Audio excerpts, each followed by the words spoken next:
Hello नमस्कार सत श्री अकाल अस्सलाम वालेकुम। कैसे हैं जनाब? तो साहब नेपाल में कुछ हालात सामान्य धीरे धीरे जिसको बोला जाता है लिंपिंग बैक टू नॉर्मलसी हो रहे हैं। जो हिंसा देखने को मिली है ये अनप्रेसिडेंटेड थी। इस तरह की हिंसा आमतौर पे हाल में लोगों ने नहीं देखी है जो सरकार के खिलाफ थी। और अब वहां पर यह मंथन चल रहा है कि इंटरिम गवर्नमेंट बांग्लादेश की तरह वहां पर कौन चलाएगा। सबसे पहले नाम आना शुरू हुआ बल्ले शाह जी का, जो एक रैपर भी हैं, मेयर भी हैं, जेन जी के बड़े लोकप्रिय हैं। लेकिन उन्होंने फाइनली मना कर दिया कि जब मेन चुनाव होगा मुख्य तब मैं मैदान में उतरूंगा और अभी मुझे इंटरिम सरकार चलाने का कोई शौक नहीं है। उसके बाद former chief justice of Nepal Sushila Karki ji का नाम आया। इनकी तो फौज से आपस में बातचीत भी शुरू हो गई थी कि कैसे फौज फिर से एक सिविल गवर्नेंस को पावर देगी एडमिनिस्ट्रेशन चलाने के लिए। लेकिन इनकी उम्र को देखते हुए और कुछ और फैक्टर्स की वजह से इनका नाम भी पीछे चला गया है। अब लेटेस्ट नाम जो चल रहा है वो एक इलेक्ट्रिकल पावर इंजीनियर हैं कुलमन जिनजिंग का। इन्होंने नेपाल में काठमांडू में जो प्राइवेट पावर क्राइसिस था उसमें बड़े रेवोल्यूशनरी कदम उठाकर उसको इन्होंने सॉर्ट आउट किया था। तो बहुत सा जो जेन जी है इनको एक पेट्रियट मानता है और धरातल पर काम करने वाला मानता है। फिलहाल बुरा हाल है लेकिन हिंसा थोड़ी काबू में है। आने वाले वक्त में देखते हैं कि नेपाल में ऊंट किस करवट बैठता है। जियोपॉलिटिक्स उसके बाद शुरू करेंगे। ताज्जुब की बात है कि यही चीज साथियों परसों से फ्रांस में एक बार फिर से देखने को मिल रही है।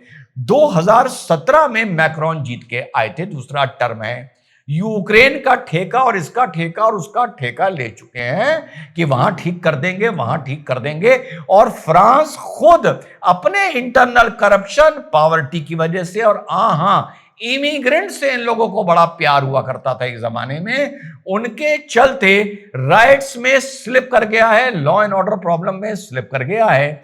पिछले 8 साल में मैक्रोन 7 प्राइम मिनिस्टर चेंज कर चुके हैं। वहां की जब मैं गवर्नेंस पढ़ रहा था तो यह था कि प्रेसिडेंट भी वहां चुन के आता है, प्रेसिडेंट फिर प्राइम मिनिस्टर चुनता है। चुनता तो है लेकिन हटाने का पावर असेंबली के पास होता है। प्रेसिडेंट अलग तरह की जिम्मेदारियां जैसे करेंसी हो गई, फॉरेन अफेयर्स हो गई, डिफेंस फोर्सेस हो गई, कम्युनिकेशन हो गया, इनका ज्यादा उसको जिम्मेदारियां होती हैं। और जो इंटरनल मैनेजमेंट है, इंटरनल वेलफेयर है, वो प्राइम मिनिस्टर डेवलपमेंट देखता है। 7 प्राइम मिनिस्टर 8 साल में बदल चुके हैं। और फ्रांस पर मैं पढ़ रहा था यूरो 3.3 ट्रिलियन का इन पर इनकी एक्सचेकर पर डेट हो गया है। तो जो प्राइम मिनिस्टर थे मिस्टर सेबेस्टियन वो एक प्रपोजल लेके आए, नया बजट लेके, जिसमें उन्होंने यूरो 44 बिलियन के कट्स वेलफेयर स्कीम्स में उन्होंने प्रमोट किए या इंट्रोड्यूस किए, जिसके चलते वहां भी बवाल शुरू हो गया। नो कॉन्फिडेंस आ गया। प्राइम मिनिस्टर सेबेस्टियन हट गए और नए प्राइम मिनिस्टर फ्रैंकोइस वहां पर अब फ्रांस के पीएम की कुर्सी पर बैठ गए हैं। वहां पर भी लॉ एंड ऑर्डर प्रॉब्लम सड़कों पर हो गई है, पर वैसी नहीं है जैसी बांग्लादेश में थी या नेपाल में थी। बड़े छोटे से वीडियो में इसको बहुत आसान भाषा में आप लोगों को समझाने की कोशिश करूंगा कि ये होता क्यों है, वॉयलेंस के पीछे का राज क्या है। वॉयलेंस के पीछे का राज ये है साथियों, क्योंकि धरातल पर उत्तर प्रदेश लखनऊ में आपके भाई ने कभी कोई टॉपिक आएगा तो पेपर कटिंग्स दिखाऊंगा, किसान आंदोलन को अकेले लीड किया था आज से 15 साल पहले, जो गवर्नमेंट ने सन 80 में गरीब किसानों की जमीनों का 75 पैसा और 1 रुपया स्क्वायर फीट दिया था 1983 में। आपके भाई ने वो लड़ाई 2005 में लड़ी थी और 18 रुपए स्क्वायर फीट दिलवाया था। 15-20 साल पहले 350 करोड़ रुपए दिलवाया था और उस सिलसिले में आपका भाई माशाल्लाह जेल भी गया था।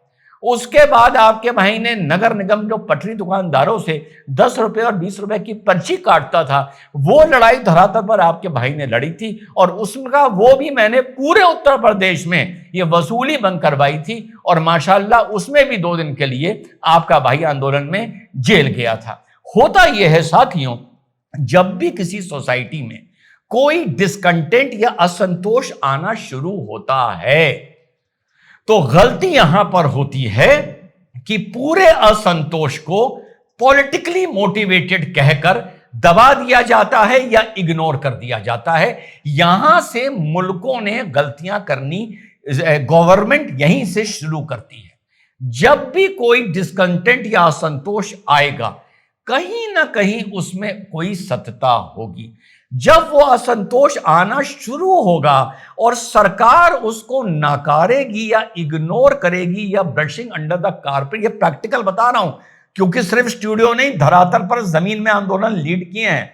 जब सरकार उसको सुनेगी नहीं, उसे इग्नोर करेगी, तो उन जेन्युइन लोगों को जो अपनी मांग लेकर आए हैं, जिनका कोई पॉलिटिकल एजेंडा नहीं है, जो कोई टूल किट का हिस्सा नहीं है, कोई किसी इकोसिस्टम का हिस्सा नहीं है, कोई उन्हें फंड नहीं कर रहा है, जब उनको यह लगता है कि उनकी बात को इग्नोर किया जा रहा है, तो इस मौके पर टूल किट एक्टिव होती है, जिसका एक एजेंडा होता है एंटी इस्टेब्लिशमेंट। वो जिस भी लेवल का हो, उस पर मैं अभी चर्चा नहीं कर रहा हूं। तो कहने का तात्पर्य यह है कि जब भी, चाहे बांग्लादेश हो, चाहे नेपाल हो, चाहे कोई हो, सरकार के पास, ये सरकार का काम है उस लहरों, उस कंपन को पकड़ना कि ये जो अब असंतोष जनता में आ रहा है, इसको अभी सॉर्ट आउट करो, बैलेंसिंग एक्ट निकालो, कुछ इनकी सुनो, कुछ उनकी सुनो और सरकार चलाओ। अगर इस पॉलिसी से सरकारें चलें तो कभी भी वो देखने को नहीं मिलेगा जो बांग्लादेश, नेपाल आदि और इवन फ्रांस में देखने को साथियों मिल रहा है। अंडर द कारपेट ब्रश जब तक करते रहोगे, तब तक इकोसिस्टम सामने आ जाता है। जो जेन जी की बात करते हैं, उनको नहीं पता क्योंकि उन्होंने मॉब मेंटेलिटी पढ़ी नहीं है, स्टूडियो में ही कूद रहे हैं कि जहां पर 10,000 युवा जा रहा होता है, पत्थर चलाने वाला सिर्फ उसमें 100 होता है। और जब वो 100 पत्थर चला देता है तो फिर उसके बाद ही इसको एक आंदोलन का रूप मिल जाता है। और 100 कोई ऐसे लोग होते हैं जो एजेंडे से आए होते हैं कि पत्थर अगर चलेगा तो इतनी गाड़ियां या गवर्नमेंट की इतनी बिल्डिंगें हमें जलानी है। तो ये पूरा एक चेन रिएक्शन है। तो इसको, हर आंदोलन को ये कह देना कि ये पॉलिटिकली मोटिवेटेड है, टूल किट है, इकोसिस्टम है, बेकार है, खामखा का है, यहीं से एक सरकार के खिलाफ एक मुहिम चलनी शुरू होती है जो एक आंदोलन का रूप ले लेती है। चाहे अब मैं आ रहा हूं अपनी सरकार पर, चाहे हम मोदी जी की बात करें, चाहे अमित शाह जी की बात करें, चाहे कश्मीर की बात करें, मणिपुर की बात करें, मुबारक हो देश को कि मणिपुर में भी धीरे धीरे बैक चैनल से बात करते करते गवर्नमेंट मैतेई कोकई में एक फाइनली एक एग्रीमेंट होता हुआ अब नजर आ रहा है। और वहां भी सरकार ने धीरे धीरे शांति कर दी, चाहे लैंग्वेज प्रॉब्लम हो, स्टेट प्रॉब्लम हो। मेरी सरकार इस टाइम ऐसी है जो हर जगह बैलेंस कर कर चलती है और इस सोसाइटी में इस तरह का कोई असंतोष जिसको हवा दी जा रही है, आप भी जानते हैं, उसको सॉर्ट आउट करने का निरंतर प्रयास करती रहती है। पूरी दुनिया में इस टाइम उठाकर देख लो, भारत की जो इस टाइम गवर्नेंस है, चाहे जो प्रोग्रेस है, जो चाहे यहाँ क्या आत्मनिर्भरता की तरफ चल रहे हैं, चाहे स्पेस टेक्नोलॉजी है, आर्मी है, इकोनॉमी है, कोई भी चीज है, वेलफेयर स्कीम्स हैं, फार्मर स्कीम्स हैं, भारत इस टाइम दुनिया के अव्वल मुल्कों में है जहां पर स्टेबिलिटी है और एक बैलेंस्ड काम डीप सरकार आराम से चल रही है। जबकि अंदर से कोशिशें हो रही हैं, कामयाब क्यों नहीं हो रही हैं? क्योंकि सरकार इनको धीरे धीरे सॉर्ट आउट करती जा रही है, पहली चीज।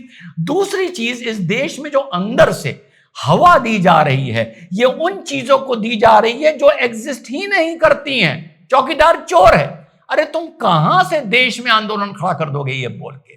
दूसरा, आगाड़ी वर्सेस पिछाड़ी, अबे धरातल पर जाके देखो यार, कुछ नहीं है, तुम कहां से देश में आंदोलन खड़ा कर दोगे आगाड़ी वर्सेस पिछाड़ी कह के। वोट चोर कुर्सी छोड़, अबे तुम कहां से देश में आंदोलन खड़ा कर दोगे? जिस दिन तुम भी सत्य बोलोगे और जिस दिन वाकई इस देश के युवाओं में, किसानों में, गरीबों में असंतोष होगा और तुम सच बोलोगे और सरकार उन्हें कुचलने की कोशिश करेगी तो देश में भी आंदोलन होगा, क्यों ना हो, होना चाहिए। लेकिन ये सरकार पूरी दुनिया में उठा के देख लो, इस टाइम इतना बैलेंस्ड अप्रोच लेके चल रही है। डेवलपमेंट देख लो, वेलफेयर स्कीम देख लो, इकोनॉमी देख लो, स्टेबिलिटी देख लो सरकार की, कि इसलिए भारत को ना बांग्लादेश से मिलाओ, ना फ्रांस से मिलाओ, ना नेपाल से मिलाओ, ना कहीं से मिलाओ, भारत इस टाइम उगता हुआ निकलता हुआ सूरज है। बस 15, 20, 25 साल इस देश को और इसी लाइन पर चाहिए। देखिएगा कि 2050 आते आते ये देश कहां होगा। जय हिंद, वंदे मातरम, खुदा हाफिज।